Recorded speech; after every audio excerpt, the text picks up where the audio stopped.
Baik Bapak Ibu hadirin yang kami hormati, para pejuang rahmat dan hidayah Allah.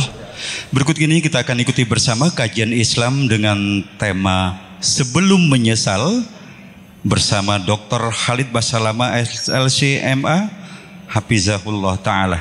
Kepada beliau dengan segala hormat kami persilakan.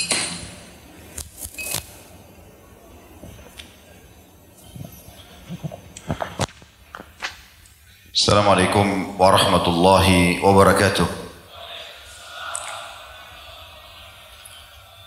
Alhamdulillah, selalu saja sebagai seorang muslim kita memuji Sang Pencipta Allah yang kita yakini tidak ada pencipta kecuali Dia. Semua yang terjangkau atau tidak terjangkau oleh mata kita di langit sana, begitu juga di bumi ini, begitu pula di kedalaman lautan, semuanya kembali kepada La ilaha illallah. Tidak ada pencipta, pemilik, penguasa kecuali Allah. Dan kalimat Alhamdulillah adalah kalimat penghubung langsung seorang hamba dengan Tuhannya Allah. Dan Allah menjadikan itu sebagai kalimat berterima kasih atau syukur. Dan dengannya semua kebutuhan kita di muka bumi ini akan terpenuhi olehnya.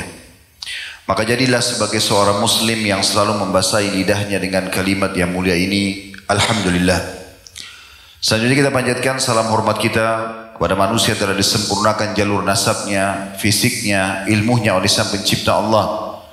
Dipilih sebagai penutup para utusan. Tidak ada lagi Nabi dan Rasul setelahnya. Dan tidak ada apapun yang dibutuhkan dari hukum-hukum yang Allah pikulkan di pundak beliau untuk disampaikan kepada umat manusia kecuali sudah disampaikan. Mengucapkan satu kali salam hormat kepada manusia terbaik ini akan dibalas dengan 10 kali rahmat dari Allah.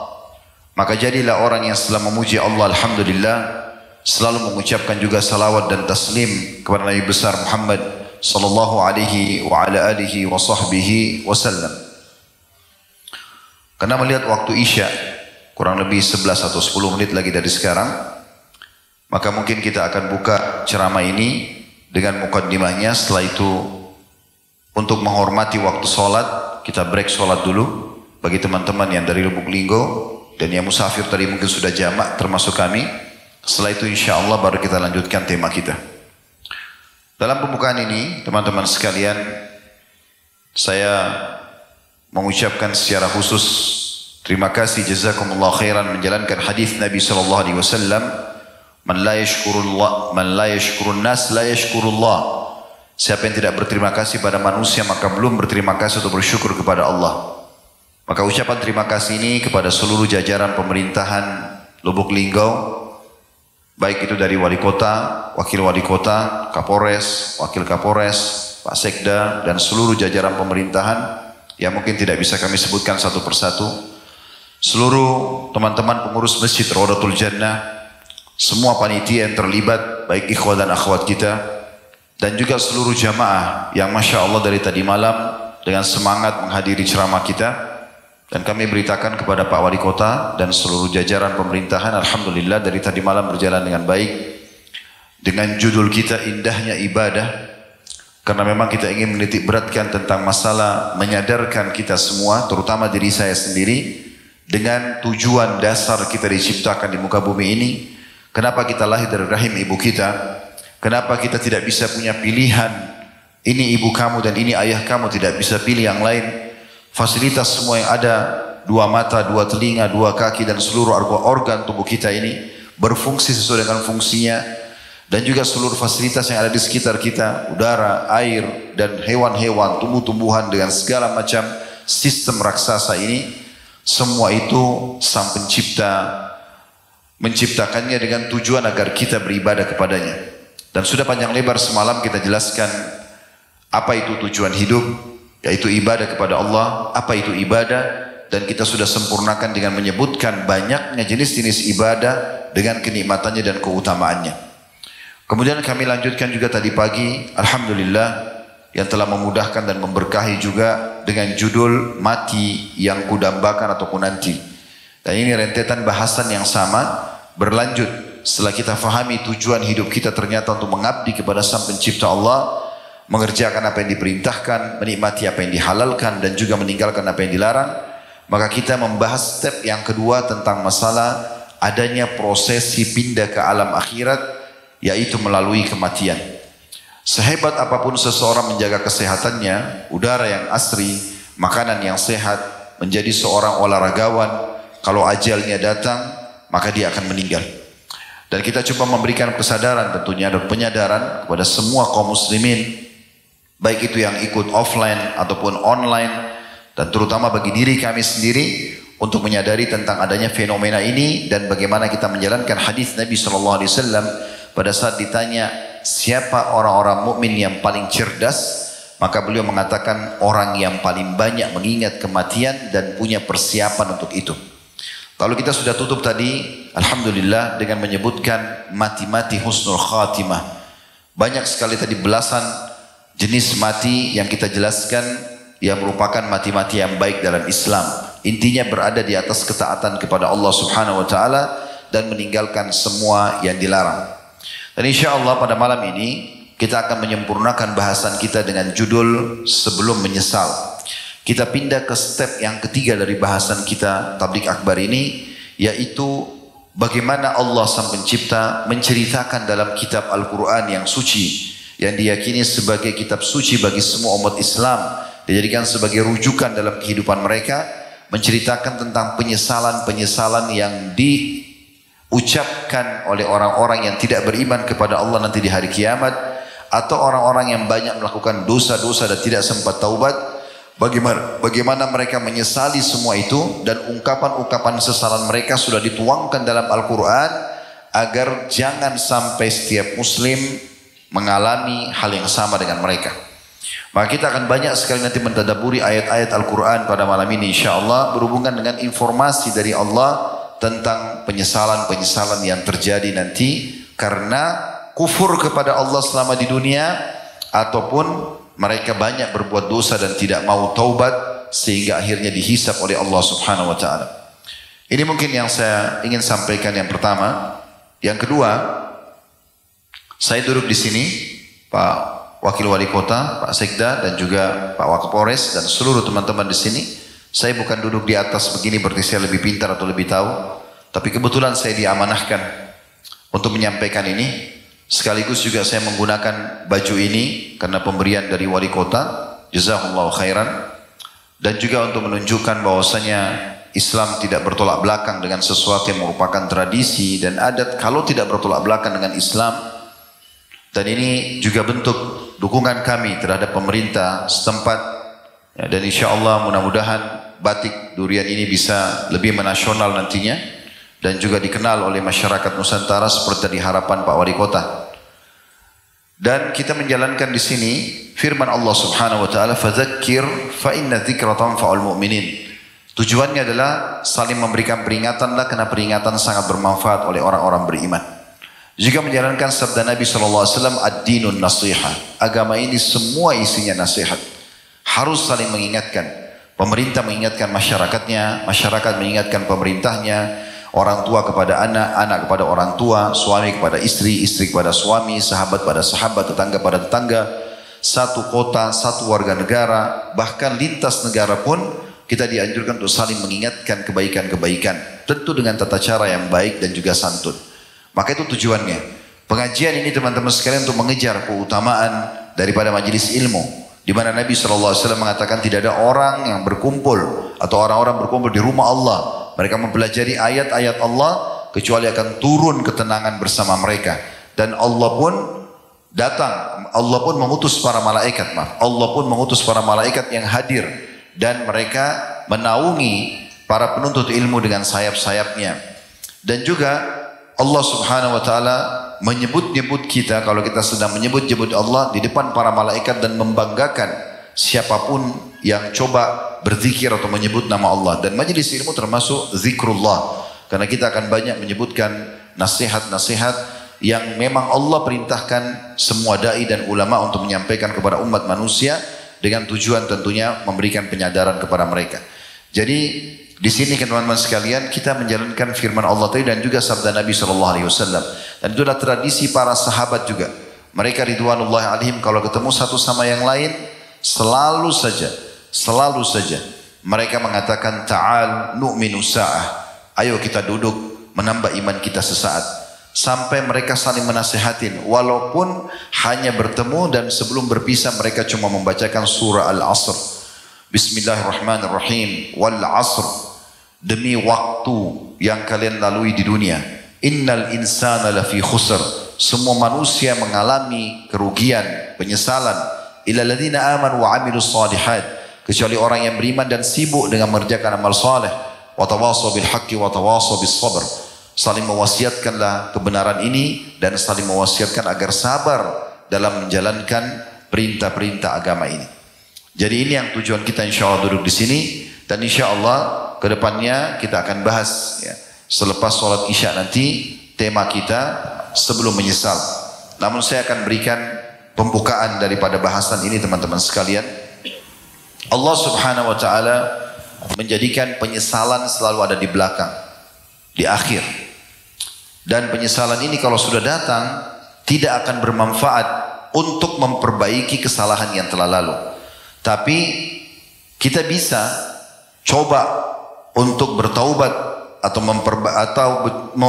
menyesali perbuatan tersebut, lalu kemudian kita membuat atau melakukan apa yang telah tertinggal.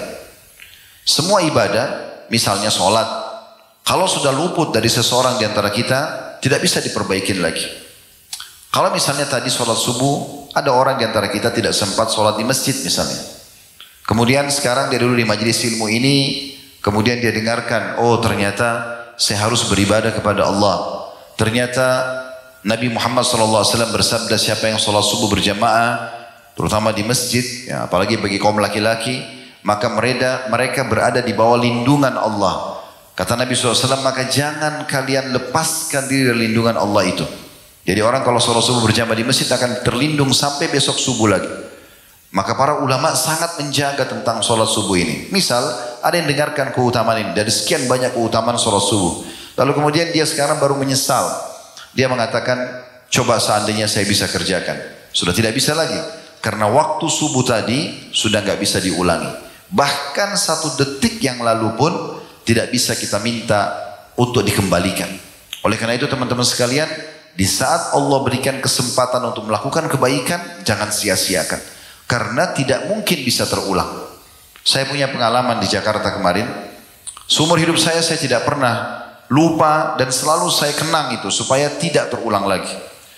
Saya coba membaca tentang keutamaan sholat berjamaah di masjid. Setiap langkahnya akan diberikan satu pahala, dihapus satu dosa, diangkat satu derajat. Kemudian kalau sholat berjamaah dilipat gandakan menjadi 25 kali lipat dibandingkan sholat sendiri. Kemudian juga ada doa menuju ke masjid, ada doa masuk ke dalam masjid dengan kaki kanan, ada doa yang mustajab antara azan dan iqamah, ada keutamaan mengikuti imam dari takbiratul ihram pertama, sebagaimana sabda Nabi SAW, siapa yang mengikuti, ya, siapa yang tidak luput dari takbiratul ihram imam 40 hari.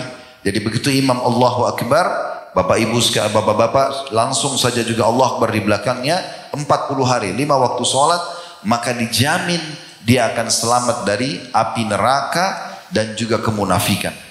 Sampai ada seorang ulama di Saudi, pernah anaknya dilamar oleh seorang laki-laki, kemudian laki-laki tersebut kelihatannya jauh dari agama.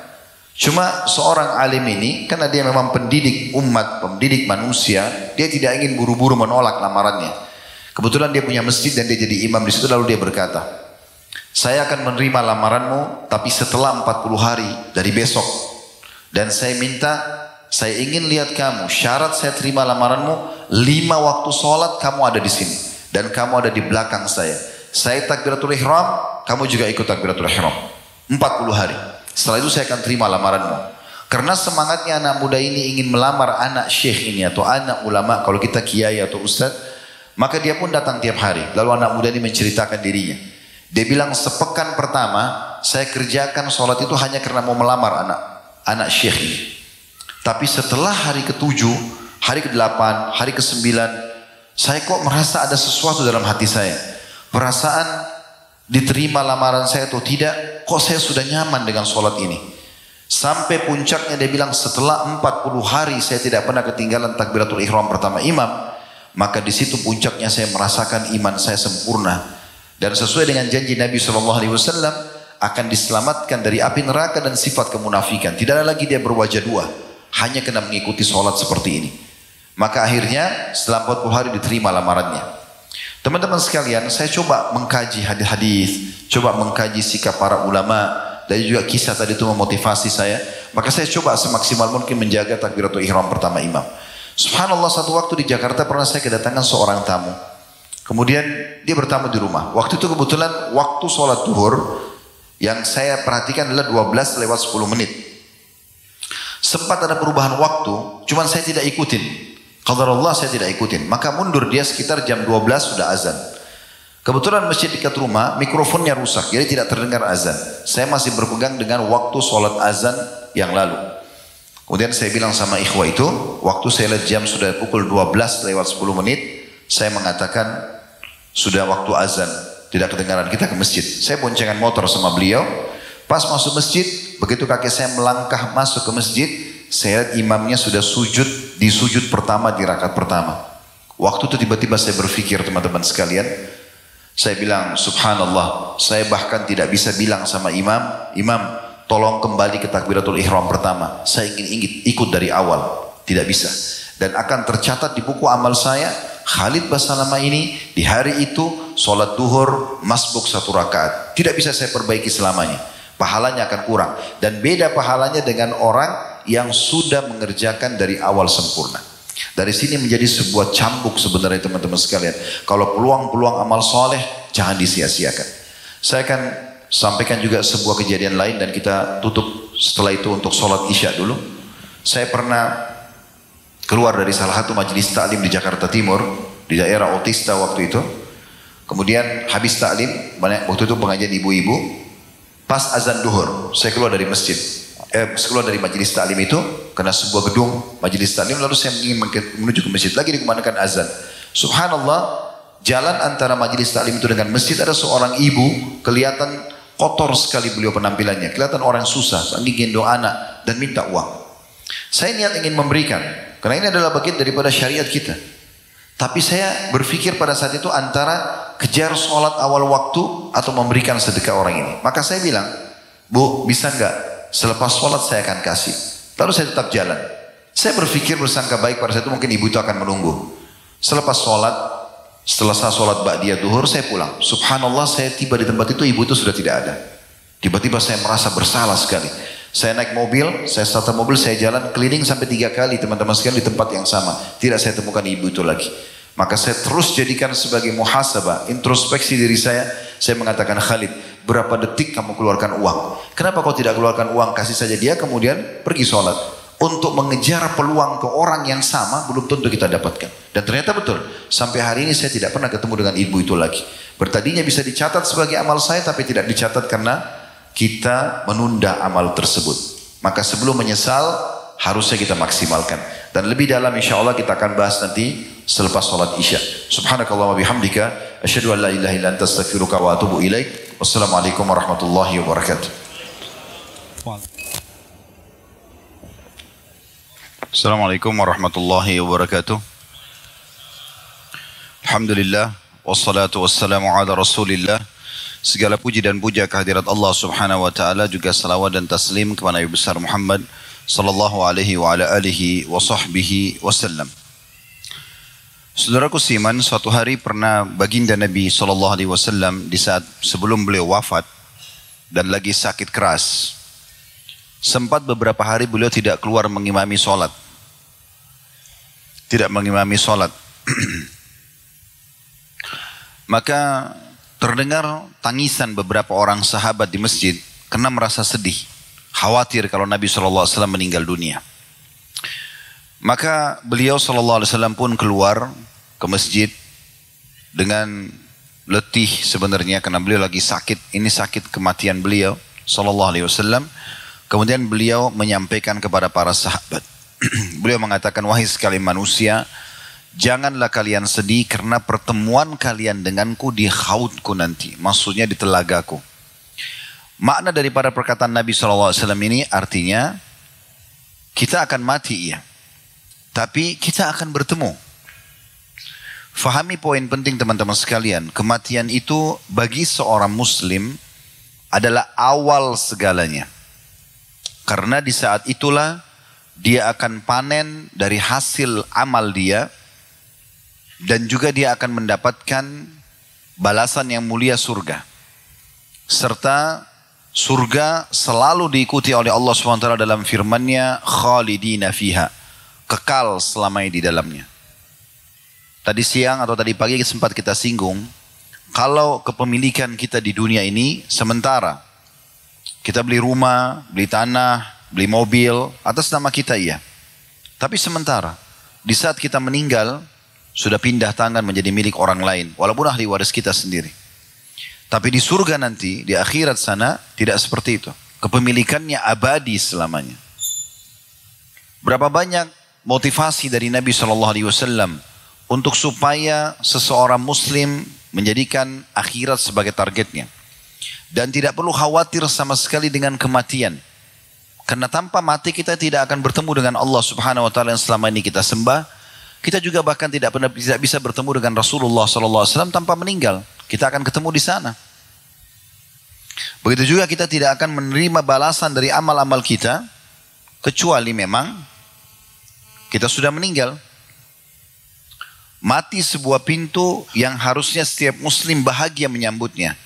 Yang penting dia sudah punya persiapan. Makanya Bilal radhiyallahu anhu sahabat Nabi yang mulia waktu ditanya tentang kematian, beliau mengatakan marhaban bil maut. Selamat datang kematian. Penyesalan akan ada bagi orang-orang yang tidak beriman kepada Allah atau muslim tapi banyak sekali dosanya. Mereka sibuk selama di dunia ini dari dosa ke dosa yang lain. Dari gosip, gunjing orang, dari fitnah, dari menipu, dari menyakiti orang lain. Dan segala macam pelanggaran yang mereka lakukan. Akhirnya mereka dapat konsekuensinya. Subhanallah, apa yang dilarang oleh agama ini teman-teman di dunia pun dianggap pelanggaran. Seperti orang menipu, orang berbohong, orang menggunjing, orang memfitnah, orang menyakiti, memukul, dan segala macam sampai pada tingkat membunuh, dianggap pelanggaran dan dikriminalkan. Begitu juga dalam agama. Dan sebagaimana di dunia ada hukumannya, bagi seorang muslim masih berlanjut menuju ke akhirat sana. Kalau dia tidak taubat di dunia, tidak sempat taubat, maka pastikan dia akan hukum di sana. Makanya kita sudah hafal semuanya firman Allah Subhanahu wa taala, "Wa may ya'mal mithqala dzarratin khairan yarah." Siapa yang berbuat seperti biji sawi dari kebaikan pasti akan diperlihatkan kepadanya dan akan diberikan balasannya. "Wa may ya'mal mithqala dzarratin syarran yarah." Dan siapa yang berbuat seperti biji sawi dari kebaikan, dari keburukan, maka dia juga akan diperlihatkan dan akan dihukum. Teman-teman sekalian, Al-Quran banyak sekali menggambarkan tentang penyesalan-penyesalan. Dan luar biasanya kita sebagai seorang muslim ini kita diberikan bocorannya. Kita ini sebagai seorang muslim sudah tahu tentang kisah umat-umat sebelum kita. Bahkan awal penciptaan ayah kita semua Adam alaihissalam. Dalam surah Al-Baqarah dan beberapa surah yang lain. Sampai Allah suruh malaikat sujud. Kemudian sujudlah semua kecuali iblis dan seterusnya. Sampai Adam AS diturunkan di bumi. Diciptakan dari tulang rusuknya sebelumnya istrinya Hawa. Kemudian berkembang biaklah manusia. Sampai nanti manusia terakhir lahir. Ya kemudian terjadi hari kiamat. Kita sudah tahu semuanya. Umat-umat sebelum kita. Dia tidak hadir di masa mereka. Tapi kita bisa tahu sebagai seorang muslim. Kita tahu juga apa yang harus kita lakukan di saat kita hidup seperti sekarang. Mana yang boleh, mana yang tidak boleh. Makanan, minuman, pergaulan, pendapatan, segala macam. Mana yang tidak boleh. Semua sudah jelas. Halal dan haram. Lalu kita jadikan sebagai panduan hidup kita. Kita juga sudah tahu kalau kita meninggal nanti seperti apa keadaan alam barzah.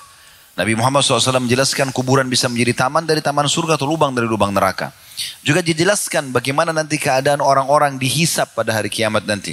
Ada orang yang berat timbangannya selamat masuk surga dan dia akan gembira. Ada orang yang timbangan amalnya, timbangan amal baiknya. Ada yang berat timbangan dosanya maka menyesal dan akan masuk ke dalam neraka. Dan digambarkan dengan sejelas-jelasnya surga itu seperti apa, neraka itu seperti apa. Saya pernah membedah teman-teman sekalian sebuah buku judulnya Rasulullah SAW bercerita tentang surga dan neraka. 30 pasal lebih di situ dibahas tentang masalah surga. Dan 30 pasal lebih membahas tentang neraka. Sangat rinci. Mungkin kalau kita bahas di saat ini akan sangat panjang bahasanya karena saya bukan bahas tentang masalah itu.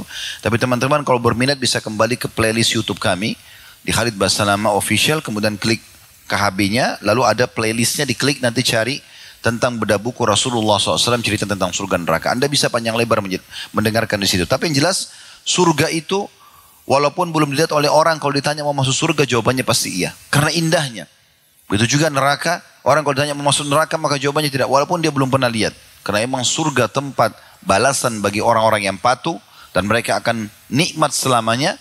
Serta juga neraka adalah hukuman bagi orang yang membangkang dan mereka akan tersiksa selamanya. Baik teman-teman sekalian, kita coba melihat bagaimana gambaran Al-Quran telah membocorkan kepada kita tanda kutip keadaan orang-orang yang menyesal nanti pada hari kiamat. Supaya jangan kita menjadi orang-orang seperti ini. Mumpung masih dikasih kesempatan umur. Detik ini, di masjid ini pun Anda masih diberikan kesempatan oleh Allah Subhanahu wa ta'ala. Kalau masa lalu kita penuh dengan amal soleh, kita tinggal perbanyak sekarang. Kalau masa lalu kita penuh dengan dosa, saat ini masih bisa bertaubat. Sebelum terlambat. Kita akan mulai dengan surah Al-An'am, surah nomor 6 dalam Al-Quran.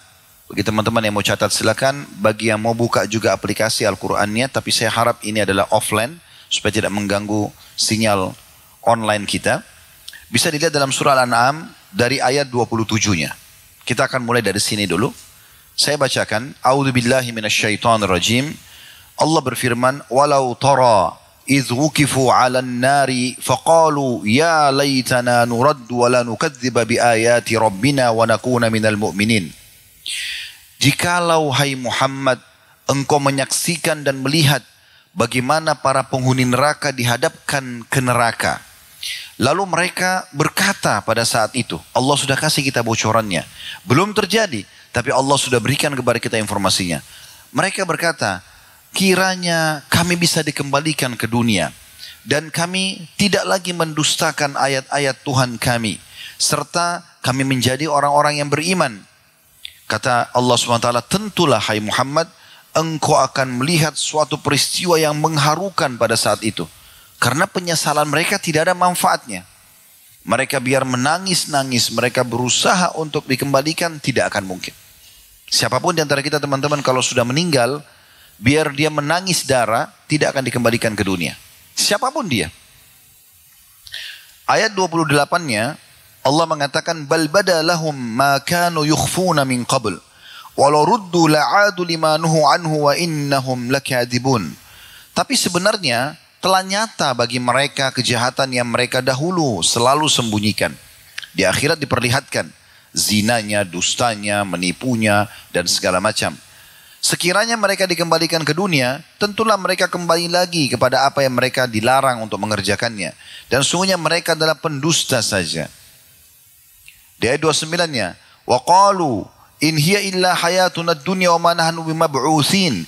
Mereka terus saja mengatakan satu sama yang lain, hidup hanyalah kehidupan dunia saja. Dan kita sekali-kali tidak akan pernah dibangkitkan. Terus saja mereka bicara begitu. Sudahlah, untuk apa alim, untuk apa sholat, untuk apa indan itu. Toh juga sebentar aja. Di dunia aja kehidupan ini, akhirat tidak ada. Mereka memungkiri masalah kehidupan akhirat itu. Sebelum kita lanjutkan ayat 30-nya, ada seseorang tokoh Quraisy pernah melihat Nabi Muhammad SAW lagi selepas sholat di depan Ka'bah berdoa kepada Allah.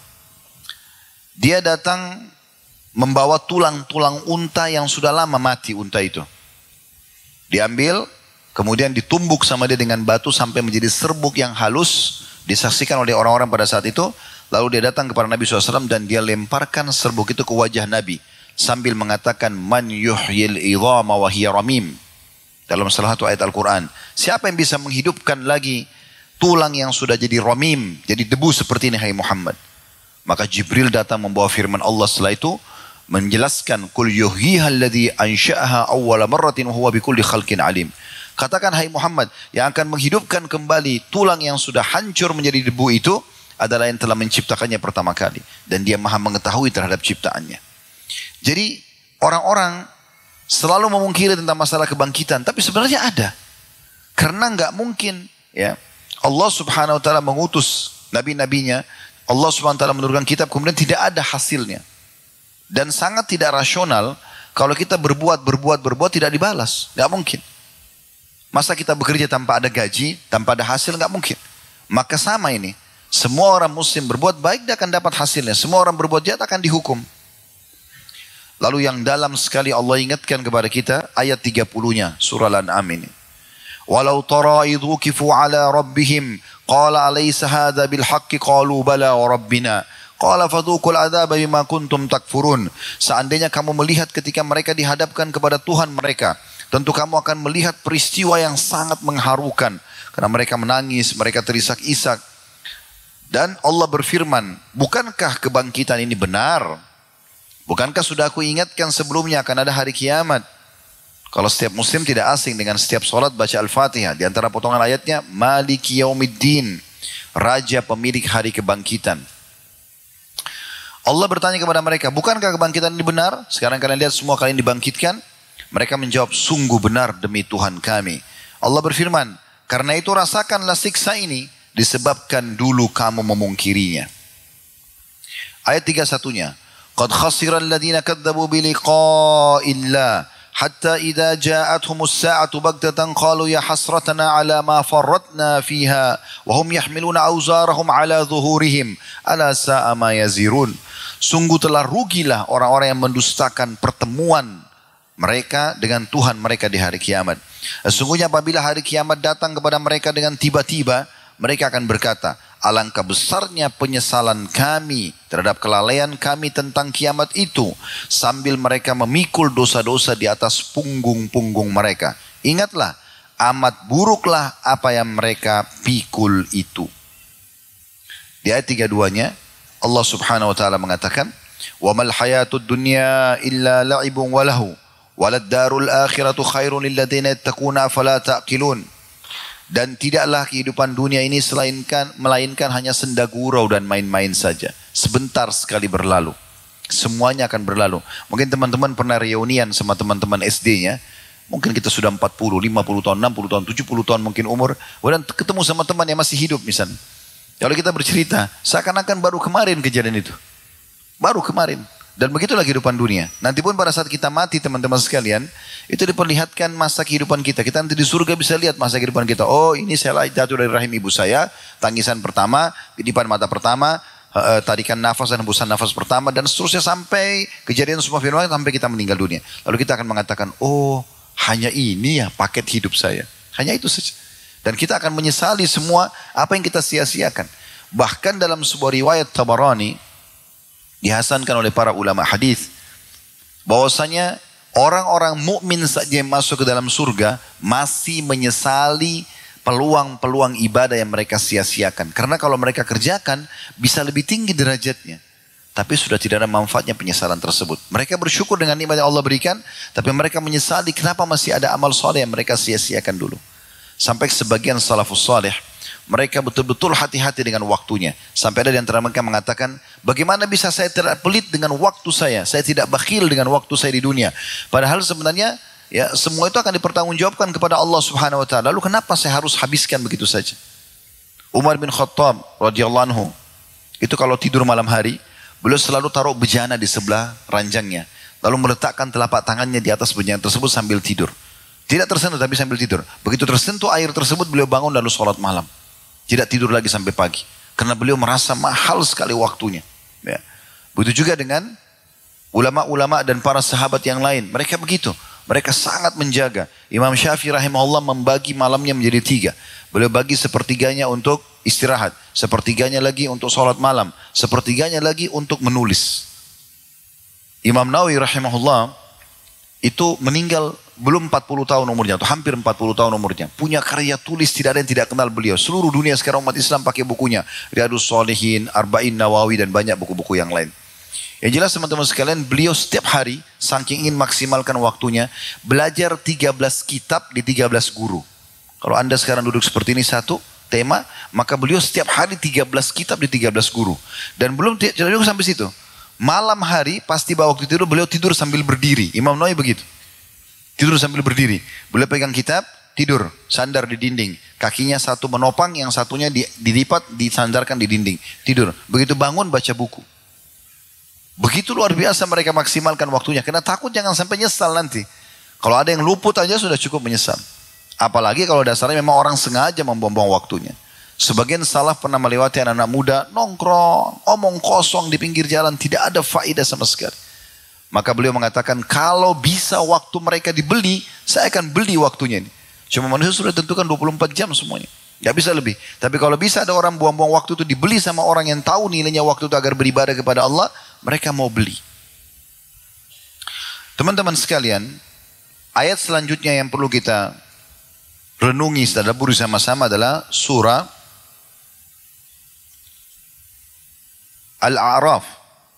Al-Ahzab.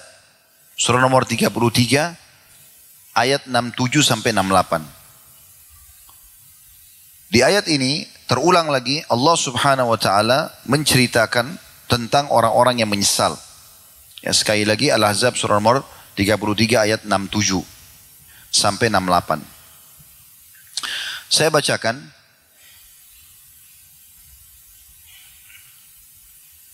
Maaf, 66 ya mulainya. Yauma tuqallabu wujuhuhum fin nari yaquluna ya laitana ata'na Allah wa ata'na ar-rasula. Pada hari ketika muka mereka dibolak-balikkan di dalam api neraka, dibakar. Mereka berkata, alangkah baiknya andai kata kami taat dulu di semasa di dunia kepada Allah dan taat kepada Rasulnya. Ayat 67-nya, وَقَالُوا رَبَّنَا إِنَّا أَطَعْنَا سَادَتَنَا وَكُبَرَاءَنَا فَأَضَلُّونَا السَّبِيلَ. Mereka lalu berkata dalam neraka itu, ya Tuhan kami, sesungguhnya kami telah mentaati pemimpin-pemimpin dan pembesar-pembesar kami, maksudnya mengajak mereka pada kesalahan. Lalu mereka menyesatkan kami dari jalan yang benar. Ayat 68-nya, رَبَّنَا آتِهِمْ ضِعْفَيْنِ مِنَ الْأَذَابِ وَالْعَنْهُمْ لَعْنًا كَبِيرًا. Ya Tuhan kami, timpahkanlah, lipat gandahkanlah siksaan 2 kali lipat dan kutuklah mereka dengan kutukan yang besar. Jadi ini adalah pembicaraan antara orang-orang yang masuk dalam neraka yang merasa dulu disesatkan oleh teman-temannya, oleh lingkungannya, kemudian mereka menyesal. Lalu mereka tuntut di neraka agar bisa orang-orang yang mengajak mereka sesat itu dilipat gandakan hukumannya. Ini penyesalan yang lain. Di dalam ayat yang lain juga dalam surah Al-Fajr. Surah nomor 89. Ya, saya tadi bilang kita tadabburi ayat-ayat Al-Qur'annya. Ini di ayat 23 sampai 24. A'udzu billahi minasyaitonir rajim. Waji'a yawma idzin bi jahannam. Yawma idzin yatadzakkarul insanu wa anna lahu dzikra. Pada hari itu diperlihatkan neraka jahanam. Dan pada hari itu ingatlah manusia. Akan tetapi tidak berguna lagi bagi mereka peringatan itu. Ayat 24-nya, yaqulu ya laitani qaddamtu li hayati. Lalu manusia-manusia itu akan mengatakan di depan neraka, alangkah baiknya kiranya aku dahulu mengerjakan amal saleh untuk hidupku ini. Nabi Muhammad SAW teman-teman sekalian selalu memotivasi umatnya agar sibuk dengan amal saleh. Walaupun itu kecil. Beliau mengatakan dalam sabda yang masyhur, la tahkiranna minal ma'rufi syai'a. Jangan pernah pelit-pelit dengan amal saleh walaupun kecil. Jangan anggap remeh karena sunnah saja. Bahkan Nabi SAW mengatakan, jangan kalian pelit dengan amal saleh walaupun bertemu dengan saudara kalian dalam kondisi tersenyum. Dan beliau mengingatkan, tabassum fi wajhi akhika sadaqah. Senyum aja dengan saudara muslim itu adalah sedekah. Beliau ingatkan itu. Dan beliau mengatakan kalau dalam sabdanya yang lain, di tangan seseorang di antara kalian ada tanaman bibit. Dan dia mau tanamkan, kemudian dia tahu besok kiamat, tetap dia tancapkan. Abdullah bin Umar radhiyallahu anhu di masa hidup beliau tua sekali. Rambutnya sudah putih, alisnya putih, jenggotnya putih semua. Kemudian beliau menanam bibit pohon kurma. Pohon kurma ini mirip sama kelapa kalau kita mungkin lama sekali. Umurnya panjang dan dia lama tumbuh baru berbuah gitu. Tapi kalau berbuah dia jangka panjang. Maka ditanamlah sama dia. Lagi dalam kondisi tua begitu. Lalu orang-orang di sekitarnya tanya, wahai Abdullah bin Umar, Anda tanam ini kapan Anda ambil manfaat darinya? Orang kan tanam pikiran sederhananya mau nikmati gitu kan. Maka beliau karena motivasi akhiratnya besar, agar nanti di sana tetap bisa panen pahala, beliau mengatakan, kalau tidak bermanfaat atau tidak saya ambil manfaatnya sekarang, maka akan diambil manfaatnya oleh orang-orang yang datang setelah saya. Begitu terus mereka tersibukkan dengan amal-amal saleh walaupun sederhana, agar jangan sampai terjadi penyesalan. Di dalam ayat lain juga, dalam surah Naba, surah nomor 78, ayat 39 sampai 40. Surah nomor 78 ini, mungkin orang semua hafal amma yatasa'alun ya. Surah ini umumnya muslimin menghafal. Di ayat 39 sampai 40-nya berbunyi, A'udzubillahi minasyaitonirrajim. Dzalikal yaumul haqq, faman syaa'a ittakhadha ila rabbih ma'aba. Hari kiamat itu pasti terjadi. Maka barang siapa yang menghendaki dia mau selamat, maka dia segera semasa di dunia menempuh jalan menuju Tuhannya. Ayat 40-nya, di ayat terakhirnya, Inna anzarnakum azaban qariban yawma yanzurul mar'u ma qaddamat yadahu wa yaqulul kafiru ya laitani kuntu turaba. Sesungguhnya kami telah memperingatkan kepadamu hai orang-orang kafir siksa yang dekat. Dan pada hari manusia melihat apa yang telah diperbuat oleh kedua tangannya, dan orang kafir akan mengatakan pada saat itu, alangkah baiknya sekiranya aku hanya menjadi tanah saja. Maksudnya setelah mati nggak dibangkitkan lagi. Penyesalan yang lain. Ada ayat yang paling luar biasa dalam bahasan kita ini teman-teman sekalian, dan ini saya minta ini kita lebih banyak fokus tadaburnya, khusus ayat-ayat ini, karena ayat ini Allah kayak sedang berbicara sama kita kejadian akan datang, tapi kayak live, kayak langsung kita hadiri. Surah Al-Mu'minun, surah nomor 23 dalam Al-Quran. Nah, ini dalam sekali membahas tentang pembongkaran keadaan orang-orang nanti di akhirat sana. Dari ayat 95-nya. Maaf, ayat 99-nya. Saya langsung bacakan saja. Allah berfirman, Hatta idza jaa ahadahumul mautu qala rabbirji'un. Demikianlah keadaan orang-orang yang banyak kufur kepada Allah, bermaksiat kepada Allah, hingga apabila datang kematian kepada mereka, mereka spontan mengatakan, wahai Tuhanku, kembalikan aku di dunia. Untuk apa kira-kira? Untuk kembali ke makanan favoritnya, untuk kepada proyek bisnisnya. Mereka diceritakan oleh Allah di ayat 100-nya. La'alli a'malu salihan fima tarakt. Kalla innaha kalimatun huwa qailuha wa mi waraihim barzakhun ila yaumi yub'atsun. Agar aku dapat beramal saleh atas apa yang telah aku tinggalkan dulu. Jadi mereka berharap kembali ke dunia, bisa sholat, bisa puasa, bisa zakat, bisa bakti sama orang tua, ya, bisa taat pada pemerintah, bisa segala macam. Sekali-kali tidak, kata Allah. Sesungguhnya itu adalah perkataan yang diucapkan saja. Itu omong kosong, tidak mungkin dia bisa kembali. Dan di hadapan mereka ada dinding yang memisahkan mereka dengan kehidupan dunia. Maksudnya di alam barzah, di kuburan, sampai nanti hari kebangkitan. Ayat 101-nya, فَإِذَا نُفِخَ فِي الصُّورِ فَلَا أَنْسَابَ بَيْنَهُمْ يَوْمَئِذٍ وَلَا يَتَسَاءَلُونَ. Apabila sangkakala ditiup nanti, hari kiamat terjadi, tidaklah ada lagi pertalian nasab di antara mereka. Dan tidak pula mereka saling bertanya. Dalam sebuah riwayat yang sahih dijelaskan, nanti akan ada seorang suami berkata pada istrinya, selama di dunia saya sudah coba berbuat kebaikan pada kamu. Disebutkanlah semua kebaikannya, istrinya akui. Dia mengatakan iya benar. Ini sama-sama dia, mahsyar. Kemudian si suami bilang, saya sekarang bisa minta gak? Satu pahala saja, satu pahala. Berikan kepada saya, bagi satu pahalamu sebagai balas jasa dulu saya baik sama kamu, supaya saya bisa selamat. Jawaban istrinya apa? Saya khawatir kalau saya berikan kepada kamu malah saya yang tidak selamat.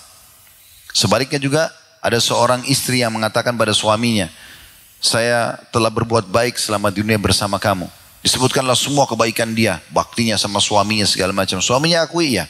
Lalu dia mengatakan, izinkan saya mendapatkan satu pahala tambahan supaya saya bisa lolos masuk ke surga.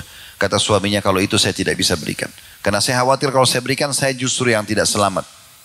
Dan dalam Al-Quran Allah menggambarkan lebih dalam lagi, yauma yafirru mar'u min akhihi, pada hari kiamat orang lari dari saudaranya, wa ummihi wa abi, dari ibu dan ayahnya, wa sahibatihi wa bani, istrinya dan juga anak-anaknya. Likulli imri'in minhum yawma idzin sya'nu yughni. Pada hari itu orang semua berpikir untuk menyelamatkan dirinya saja sendiri-sendiri. Kita lanjutkan surah Al-Mu'minun tadi, ayat 102-nya. Setelah ditiup sangkakala, dibangkitkanlah manusia, mulai dari timbang-timbangan amal-amal mereka. Faman sakulat mawazinuhu faulaika humul muflihun. Barang siapa yang timbangan kebaikannya lebih berat, maka mereka adalah orang-orang yang dapat keberuntungan. 103-nya, waman khaffat mawazinuhu faulaika alladhina khasiru anfusahum fi jahannam khadidun.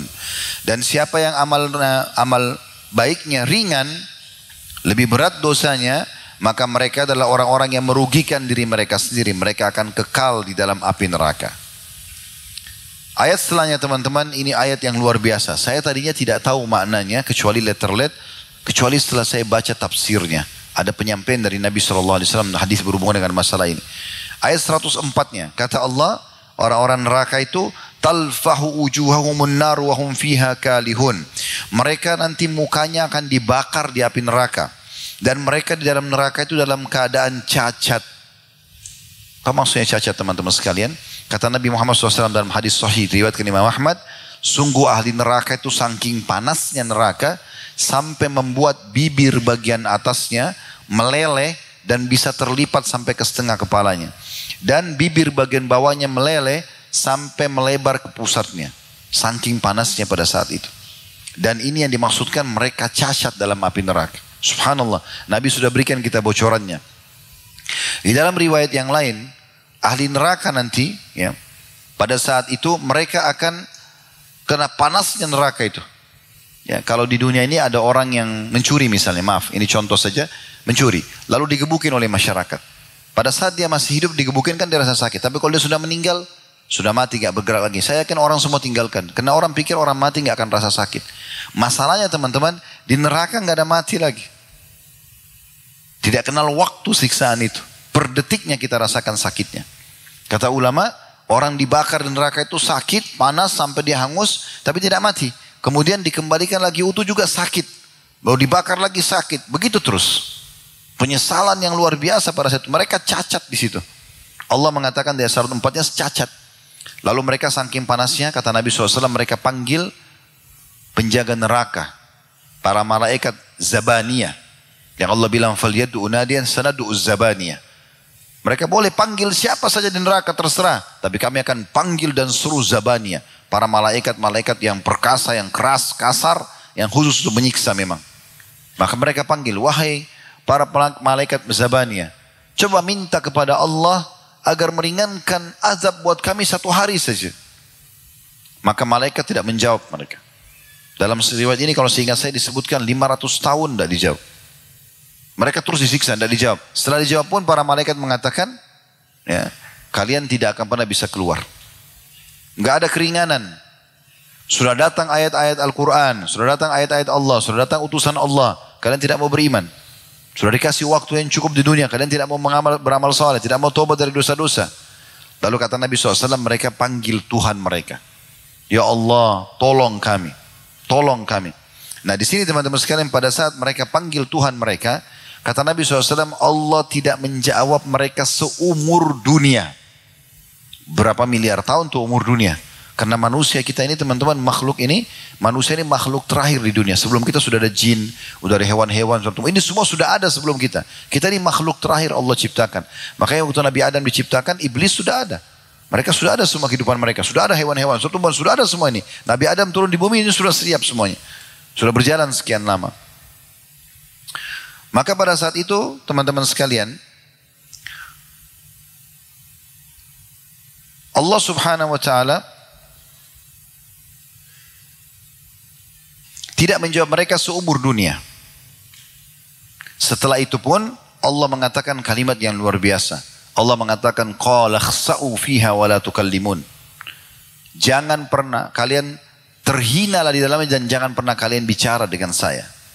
Jadi setelah seumur dunia pun miliaran tahun Allah jawab, padahal Allah itu sifatnya Ar-Rahman Ar-Rahim, Maha Pengasih, Maha Penyayang. Tapi mereka lupa Allah juga punya sifat yang lain, syadidul iqab, sangat berat siksanya bagi para pembangkang. Setelah seumur dunia pun Allah baru jawab, kata Nabi SAW, Allah mengatakan ikhsa'u fiha wa la tukallimun. Terhinalah kalian di dalam neraka itu dan jangan kalian berbicara dengan saya. Kata Nabi SAW, setelah Allah menjawab itu mereka sudah putus asa. Mereka tidak bisa lagi apa-apa. Sampai akhirnya keluar dari tempat keluarnya air mata mereka darah. Dan ketahuilah neraka itu penuh dengan air mata mereka. Sampai-sampai kalau kapal ingin dijalankan di atas air mata mereka maka bisa jalan. Allah mengatakan dalam 105-nya, lanjutkan surah Al-Mu'minun, alam takun ayati tutla alaikum wa kuntum biha tukadzibun, bukankah ayat-ayatku telah dibacakan kepadamu sekalian? Allah berfirman, Bapak Ibu jangan buat ini, Bapak Ibu kerjakan ini, sudah sampai, tapi kamu selalu mendustakannya. 106, qalu rabbana ghalabat alaina shiqwatuna wa kunna qauman dhalin, maka mereka ahli neraka mengatakan, ya Tuhan kami telah dikuasai oleh kejahatan kami, hawa nafsu kami, tetap mau menipu, tetap mau menggunjing, tetap mau menjatuhkan orang lain, tetap ini dan itu. Dan kami termasuk orang-orang yang sesat. 107-nya, Rabbana akhrijna minha fa in udna fa inna zalimun. Ya Tuhan kami, tolong keluarkan kami sekarang dari neraka ini, kembalikan kami ke dunia lagi. Kalau kami kembali juga pada kesalahan kami, sungguh kami termasuk orang-orang yang zalim. Maka di saat itulah Allah mengatakan 108 yang tadi yang saya bahasakan atau sebutkan hadisnya, qala khsa'u fiha wa la tukallimun. Allah berfirman, tinggallah dalam keadaan hina dalamnya dan jangan pernah bicara kepadaku. Jadi Allah SWT menghinakan mereka, teman-teman sekalian. Saudara, pelajaran, banyak sekali pelajaran dari orang-orang sebelum kita yang harus kita bisa ambil pelajaran. Seperti misalnya Nabi Muhammad SAW dan orang beriman dengan beliau. Abu Bakar, Umar, Uthman, Ali, Talha, Zubair, banyak sahabat Nabi. Istri-istri beliau, keturunan beliau, Ridwanullah alaihim. Semuanya yang ikut kepada Nabi SAW, di dunia mereka bahagia. Ada rumahnya, ada tunggangannya kalau kita kendaraan sekarang, ada hartanya, ada keturunannya. Mereka hidup senang, mereka juga makan, minum, segala macam. Di dunia mereka bahagia. Di akhirat mereka juga mendapatkan kebaikan. Juga sudah ada orang yang semasa dengan beliau seperti Abu Jahal, Abu Lahab, Umayyah bin Khalaf, tokoh-tokoh Quraisy banyak sekali yang kufur, gitu kan. Tapi mereka akhir hidupnya sudah kita tahu, meninggal dalam keadaan kufur dan Nabi SAW menyebutkan kalau mereka masuk dalam api neraka. Di perang Badar, jenazah mereka dikumpulkan semua itu orang-orang kafir, dimasukkan dalam kuburan, dalam sumur. Lalu Nabi SAW mengatakan, wahai fulan, wahai fulan, wahai fulan. Ya, bukankah kalian sudah lihat apa yang Tuhan kalian ancamkan pada kalian? Sesungguhnya aku telah melihat apa yang Tuhanku janjikan kepadaku. Kata Umar, ya Rasulullah, mereka sudah jadi jenazah, bangkai. Apakah mereka bisa dengar Anda? Kata Nabi SAW, hai Umar, sungguh demi Allah mereka lebih mendengar suaraku lebih jelas daripada engkau mendengarkan suaraku. Karena ini mukjizat yang Allah SWT berikan kepada Nabi Muhammad SAW. Kemudian teman-teman sekalian, ada juga dialog yang terjadi antara ahli neraka. Itu juga Allah gambarkan dalam Al-Quran. Apa yang akan nanti mereka berdialog di sana nanti disebutkan. Teman-teman bisa lihat dalam surah Shad, surah nomor 38 dalam Al-Quran. Dan ini dimulai dari ayat 55-nya. Saya langsung bacakan saja. Hadza wa inna lit-taghina la syarra ma'ab. Sesungguhnya bagi orang-orang yang durhaka, kafir ataupun mereka bangkang terhadap hukum-hukum Allah, disediakan tempat kembali yang buruk. Itu ayat 55. Ayat 56-nya, Jahannam yaslaunaha fa bi'sal mihad. Neraka Jahannam yang mereka masuk dalamnya dan amat buruk Jahannam itu sebagai tempat tinggal. 57-nya, hadza falyadhuquhu hamimun wa ghassaq. Inilah azab kami, biarkan mereka merasakannya. Minumlah dari air yang sangat panas dan air yang sangat dingin. Kata Nabi Muhammad SAW, air panas itu begitu dituangkan ke tubuh mereka, maka akan melelehkan semua kulitnya dan otot-ototnya. Tapi mereka tidak mati. Kenapa mereka teman-teman sekalian dituangkan seperti ini? Karena mereka disiksa pertama. Yang kedua, ahli neraka itu akan merasakan haus. Dan pada saat mereka haus, mereka butuh sekali air. Seperti kita butuh air. Lalu kemudian didatangkan pada saat itu air yang panas, dituangkan ke wajah dan tenggorokan mereka. Serta akhirnya melelehkan seluruh tubuh mereka. Lalu kata Allah SWT ayat 58-nya, wa akharu min syaklihi azwaj, dan azab yang lainnya yang serupa itu banyak sekali di neraka. Setelah disiamkan air panas, ada dalam riwayat lain diberikan juga tinatul khabal. Apa itu tinatul khabal? Kotorannya, nanah dan darahnya ahli neraka. Jadi pada saat mereka luka-luka, berserakan di sana sini darah dan darahnya diambil, diberikan jadi minuman mereka dan makanan mereka. Mereka akan dikasih makan dari pohon zakum. Kata Nabi SAW, ketahuilah zakum itu, kalau seandainya diambil satu tetesnya saja, kemudian diteteskan di bumi ini, maka akan rusak semua kehidupan penduduk bumi. Bagaimana dengan orang yang menjadi makanannya? Mereka lapar, mau tidak mau, mulutnya terbuka, tangannya tertahan, dimasukkan zakum itu, lalu merobek-robek tubuh mereka, dan menghancurkan seperti racun yang mematikan.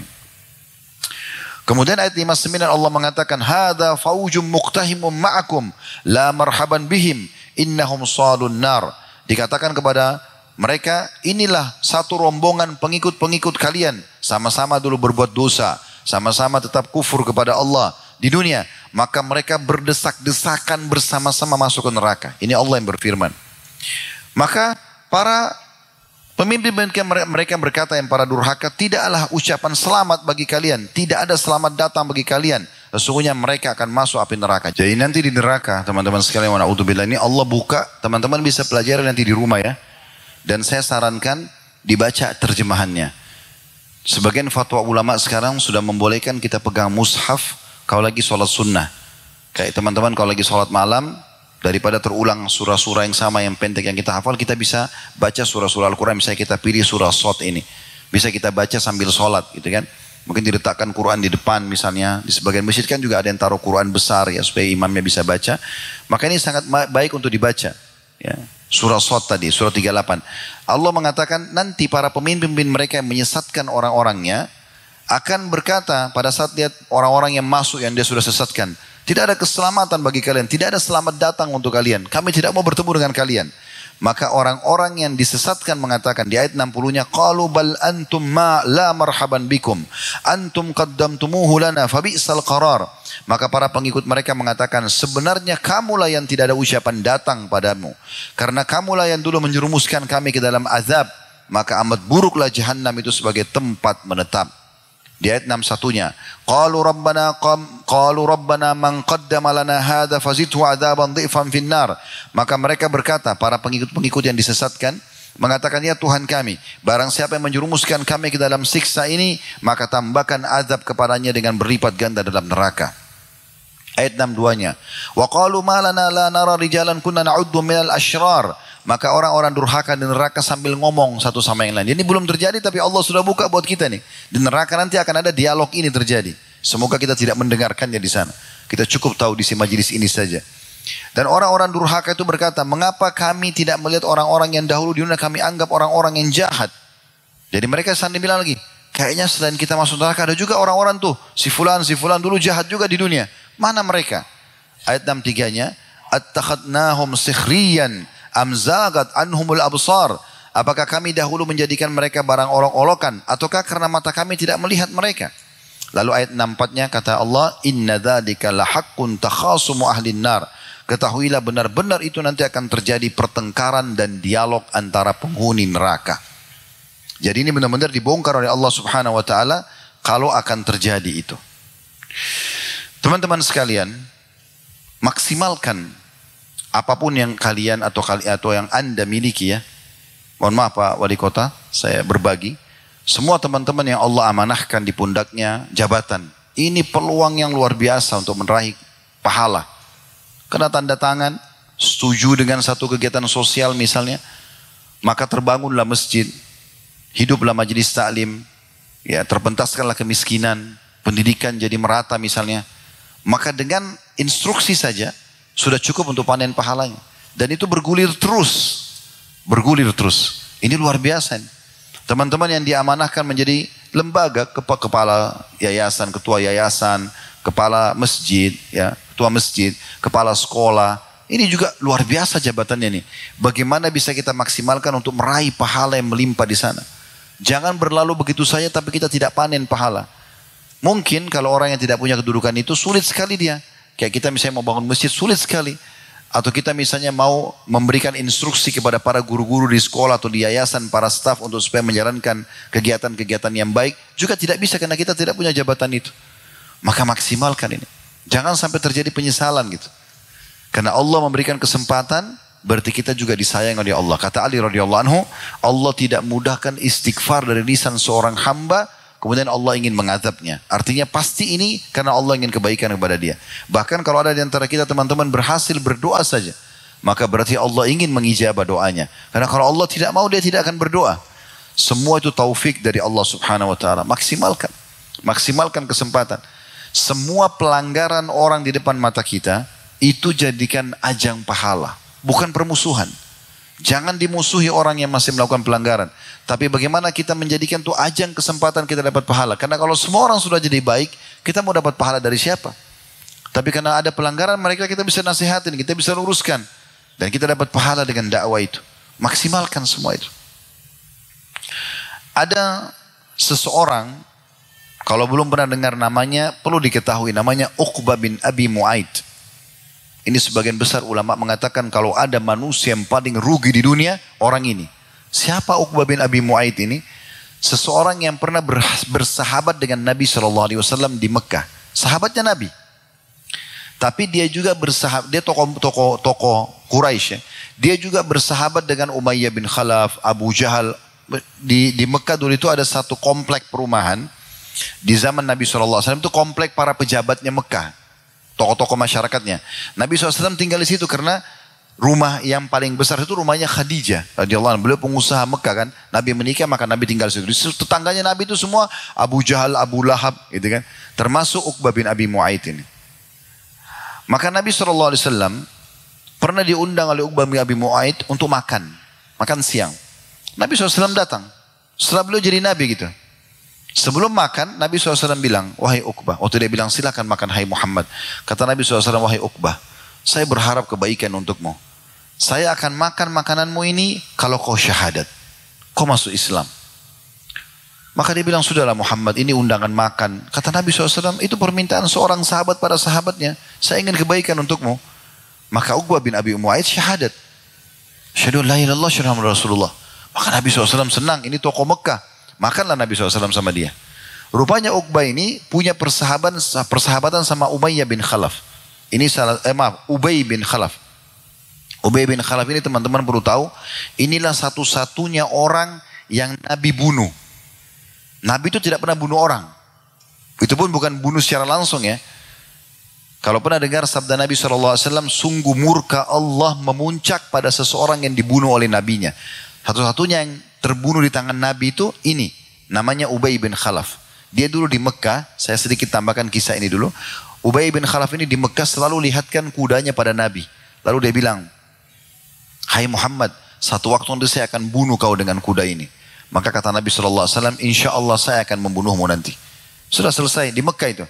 Pas terjadi perang Uhud, di perang Uhud, Ubay bin Khalaf ikut. Dan waktu muslimin terpukul mundur ke gunung Uhud karena 43 pemanah Nabi terbunuh, ya kemudian 50 pemanah Nabi terbunuh, 43 di kancah peperangan, 7-nya di atas gunung pemanah. Ini kisahnya panjang tapi jelas terbunuh, pasukan muslimin terpukul mundur. Maka pada saat itu Ubay bin Khalaf ini yang teriak-teriak kepada pasukan Quraisy, ayo kita habisin muslimin, bunuh saja mereka. Maka Nabi SAW bilang kepada Ali radhiyallahu anhu, berikan kepada saya sebuah lembing, tombak kecil gitu. Maka kata Ali, maka Nabi SAW mundur, kemudian melempar ke arah Ubay bin Khalaf. Nah Ubay bin Khalaf ini teman-teman dari kepala sampai kaki semuanya besi. Yang ada celah itu cuma di lehernya dia. Penyambung, pemisah antara topi besi yang dia pakai dengan baju besinya. Itu ada cedak kecil sekali. Itu yang bisa ditebas kalau mau dibunuh dia. Selebihnya semua besi, gak mungkin bisa.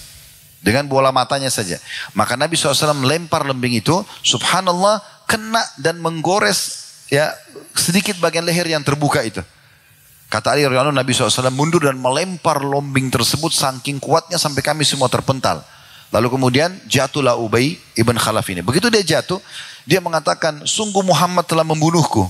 Orang-orang sekitarnya datang. Kemudian melihat, gak ada apa-apa, cuma luka sedikit. Dia bilang, kalau Muhammad meludahi saya sekarang mungkin saya akan mati. Ringkas cerita dia pulang ke Mekah, subhanallah betul-betul dia sakit gara-gara sobekan kecil itu. Dan membusuk, akhirnya dia meninggal gara-gara itu. Lalu kata Nabi SAW, sungguh murka Allah memuncak dengan seseorang yang telah dibunuh oleh nabinya. Nah ini satu-satunya orang yang Nabi bunuh nih, Ubay bin Khalaf.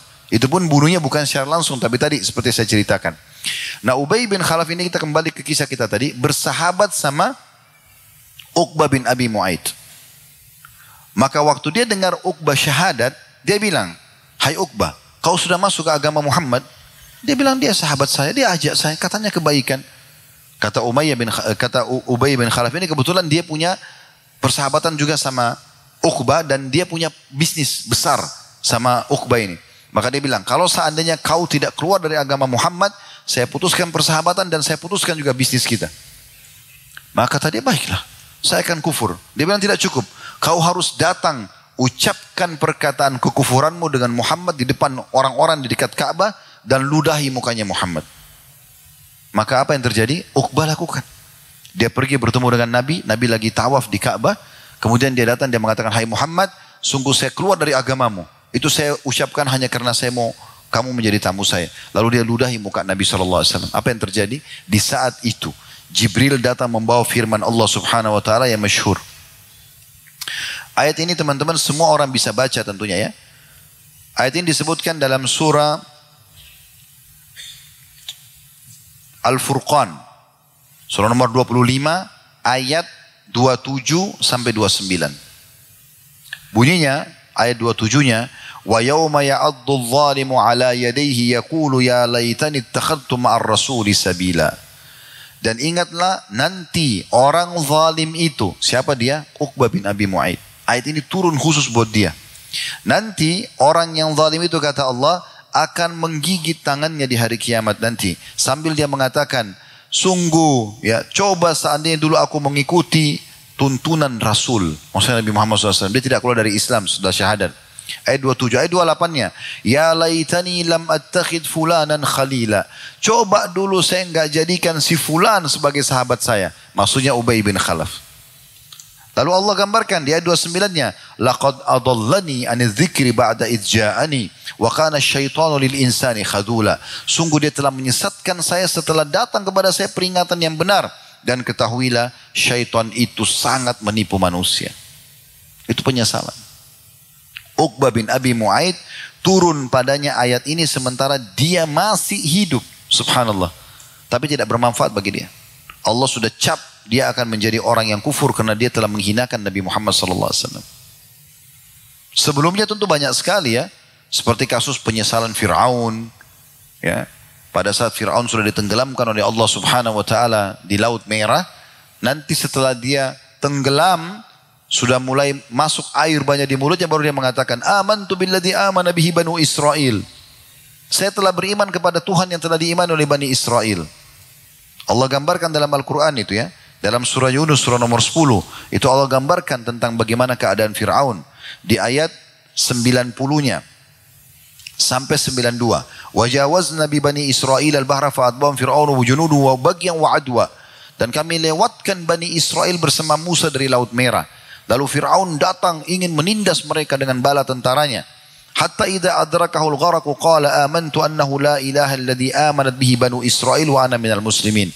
Dan pada saat sudah ditenggelamkan, Allah selamatkan Bani Israel sama Nabi Musa, Fir'aun datang di tengah-tengah laut, lalu Allah turunkan air itu.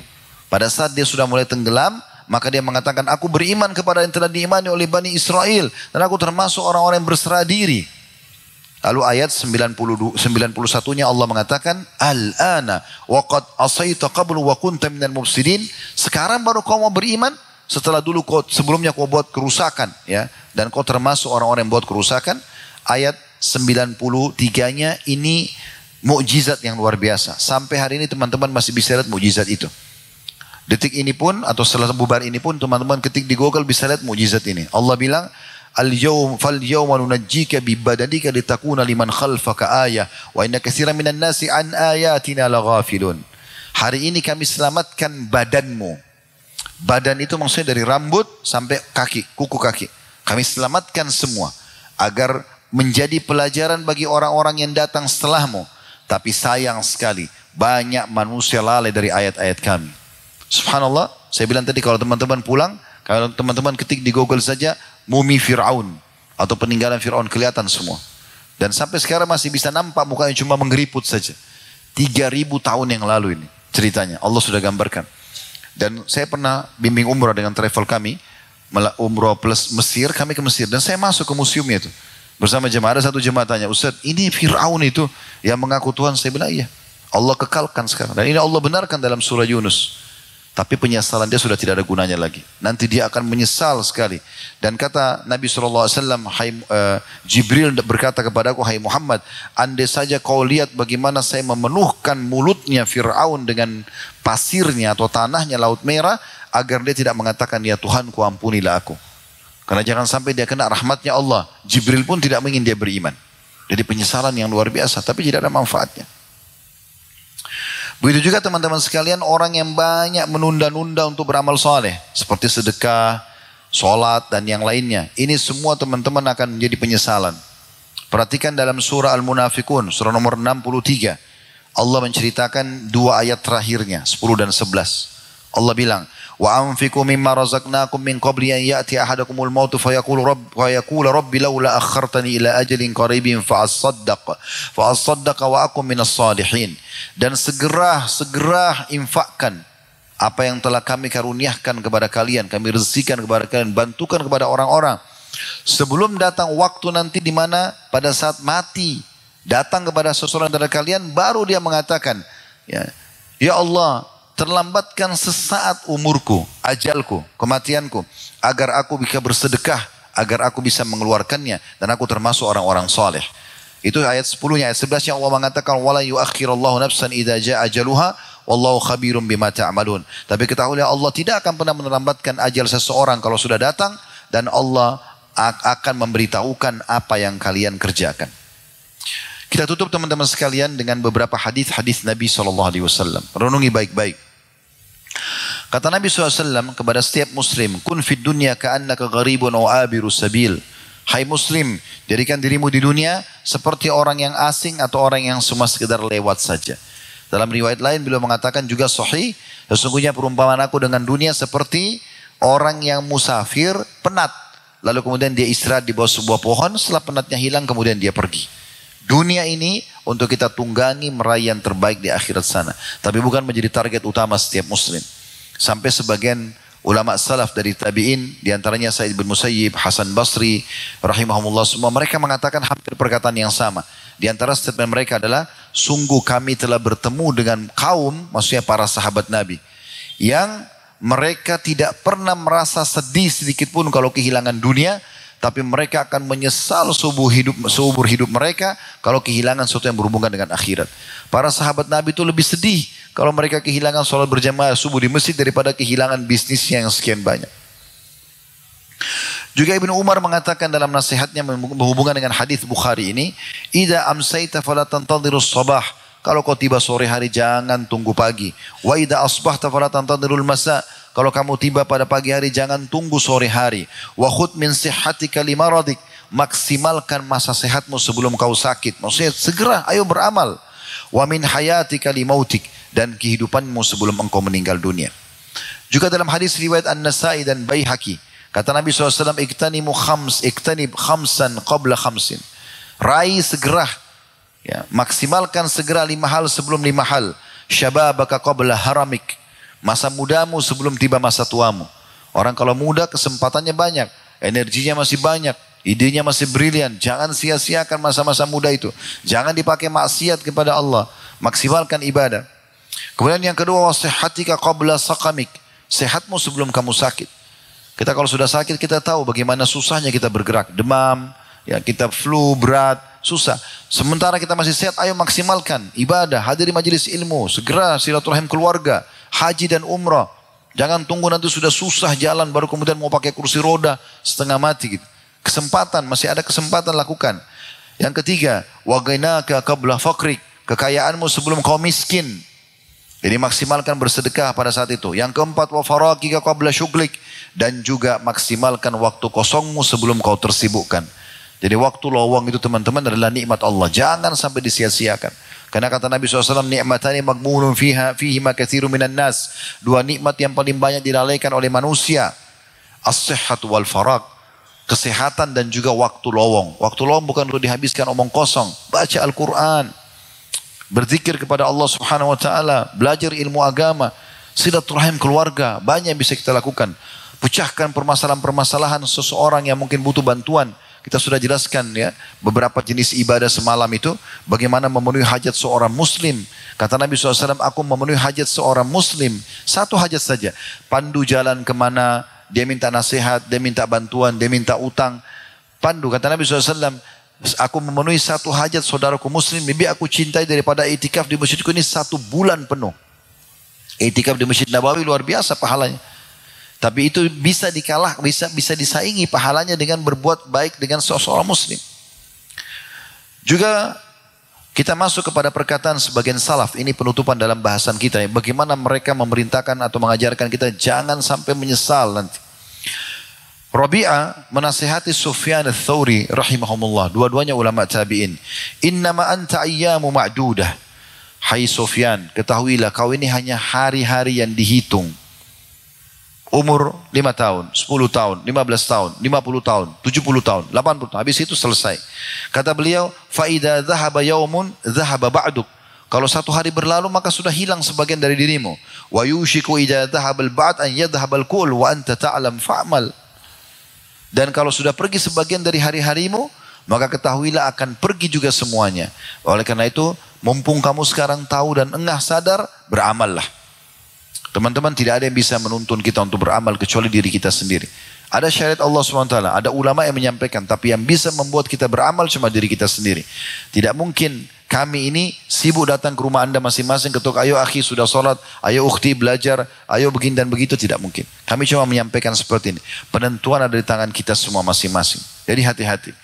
Kemudian Ibnu Qayyim juga mengatakan, jika waktu hanya dihabiskan pada hal-hal yang membuat lalai, sekedar melampiaskan syahwat, kemudian berangan-angan kosong atau batil, hanya dihabiskan dengan banyak tidur atau pada hal-hal yang sia-sia saja, maka sungguh kematian lebih layak baginya. Ada orang kadang-kadang kalau lagi libur, lagi cuti, dari pagi sampai malam tidur. Kenapa harus begini? Secara medis pun maksimal 8 jam. Kenapa nggak dipakai pada hal yang bermanfaat? Nanti kita menyesal itu. Coba dipakai pada hal yang bermanfaat. Banyak sekali yang bermanfaat gitu kan. Walaupun itu sederhana di mata kita. Berbuat hal-hal yang bermanfaat. Dari amal soleh ke amal soleh yang lain. Dari manfaat ke manfaat yang lain. Kemudian yang terakhir adalah kita ingatkan sebuah hadis Nabi dan sebuah ayat Al-Quran. Hadis Nabi SAW ini mulia sekali. Kata beliau, Badiru bil amali sab'an. Segera beramal soleh sebelum datang 7 perkara. Yang pertama, hal tantiduruna illa faqran munsiya. Apakah kalian menunggu nanti kalian sudah miskin yang merepotkan, yang membuat lupa? Orang-orang miskin itu kalau susah sekali hidupnya, dia hanya cari sesuap makanan, akhirnya dia lupa, tidak bisa lagi beramal soleh. Sering kami lihat banyak di jalanan dulu di Jakarta begitu. Sampai pernah lewat saya panggil, ayo pak, sholat pak. Oh iya, tapi lagi ngumpulin, cari sisa-sisa sampah. Sampai kami pernah hadiahkan pakaian, ajak sholat, dia sholat sekali, habis itu lupa, dia lalai lagi. Subhanallah, sudah membuat dia lalai dengan ibadah.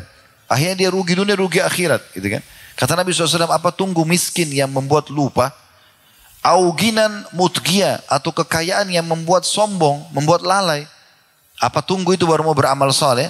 Yang ketiga, aumaradan mufsida, atau penyakit yang berbahaya, yang berat, seperti stroke misalnya, buta misalnya, ya.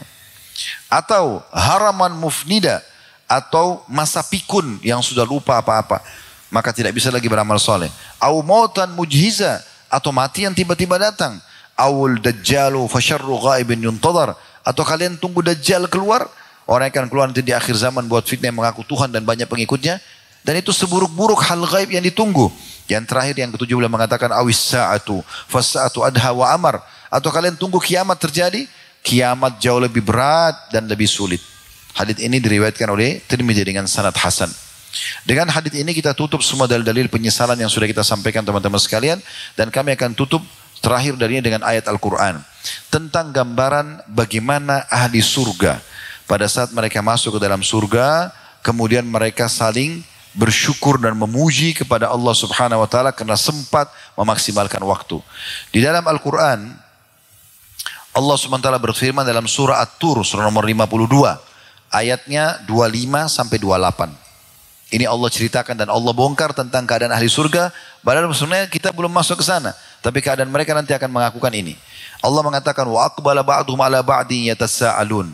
Ahli surga akan saling bertemu dan mereka saling ngobrol satu sama yang lain. Apa yang mereka ngobrolkan?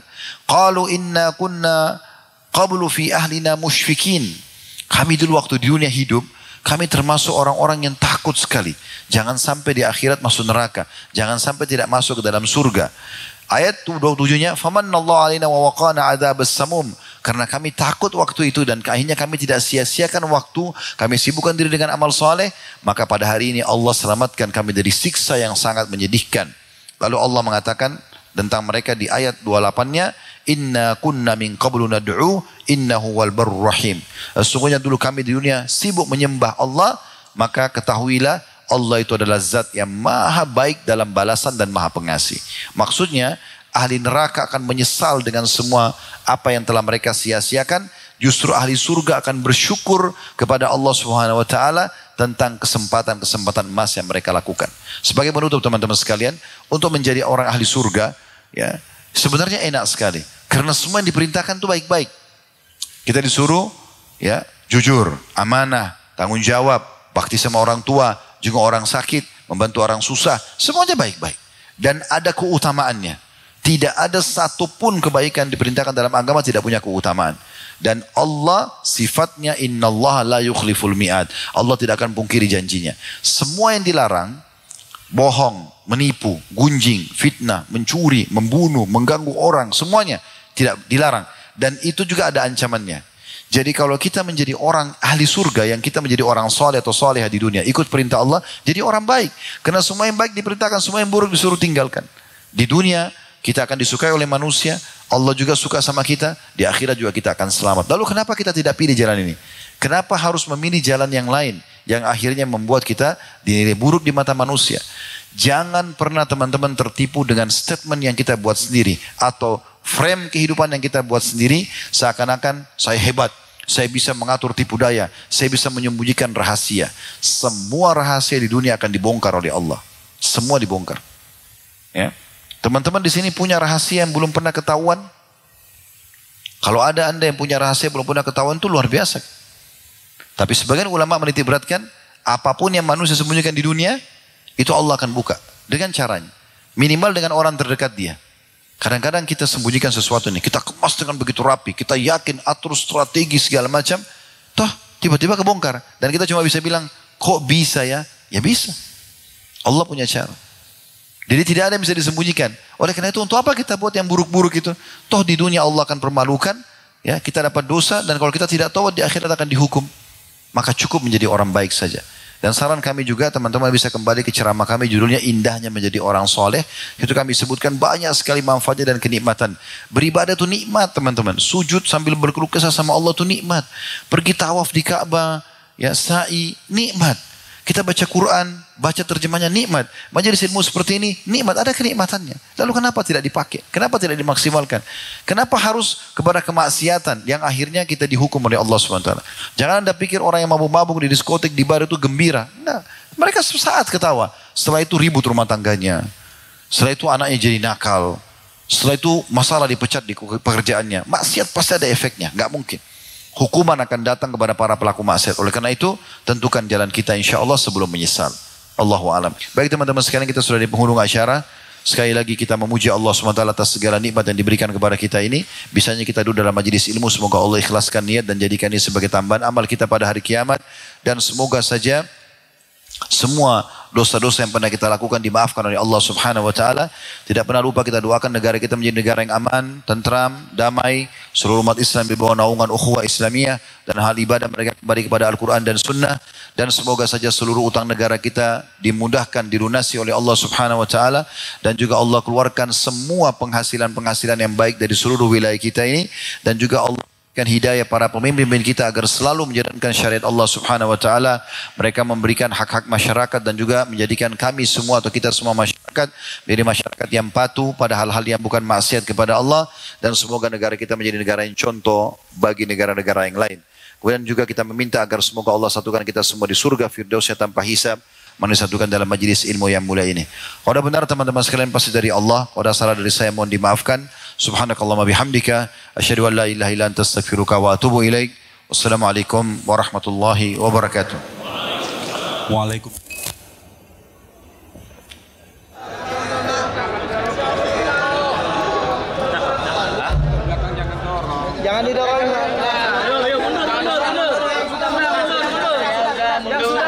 Ayo mundur, udah.